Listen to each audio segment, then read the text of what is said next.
ఏపీఎండిసికి 9,000 కోట్లు తీసుకుంటున్నారు అని అన్నారు కదా. ఇది మేము ఇచ్చిన జీవో నంబర్ 35. ఇది మేము ఇచ్చిన జీవో వచ్చేసి జీవో నంబర్ 32 11/3/2025. ఇది మేము ఇచ్చిన జీవో.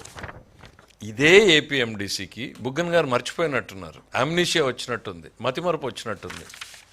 జీవో నంబర్ 35 15/3/2024 మీరు ఆర్థిక శాఖ మంత్రిగా ఉన్నప్పుడు ఇదే ఏపీఎండిసితో 7,000 కోట్ల రూపాయలు బాండ్స్ రైజ్ చేసుకోండి అని మీరు ఇచ్చిన జీవో. మేము వచ్చిన తర్వాత మా కాన్ఫిడెన్స్ ఎక్కువ, మా బ్రాండ్ వాల్యూ ఎక్కువ అని మేము నమ్మాం కాబట్టి మేము 9,000 కోట్లు అన్నాం. మీకు రాదేమని భయంతో 7,000 కోట్లు అడిగారు, మాకు వస్తుందన్న నమ్మకంతో 9,000 కోట్లు అడిగాం. ఓవర్ సబ్స్క్రైబ్ అయింది, మేము అడిగిన దానికన్నా ఎక్కువ ఇన్వెస్ట్మెంట్లు వచ్చినాయి. ఇది మీరు ఇచ్చిన జీవో. దీనికి ఏం సమాధానం చెప్తారు బుగ్గన్ గారు?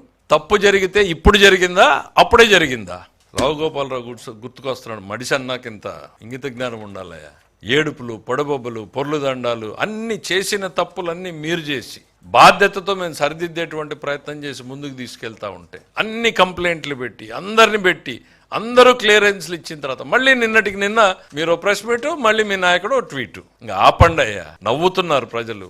ఇవాళ ఏం సమాధానం చెప్పుకుంటారు ఇవన్నింటికి?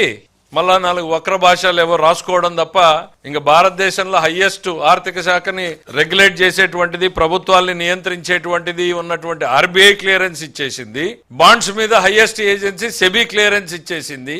ఇన్వెస్టర్లు ఇవన్నీ మీరు పెట్టిన 200 కంప్లైంట్లు చూసుకున్న తర్వాత కూడా ఇన్వెస్టర్లు డబ్బు పెట్టారు. ఇంకా ఎందుకు మీ ఏడుపులు?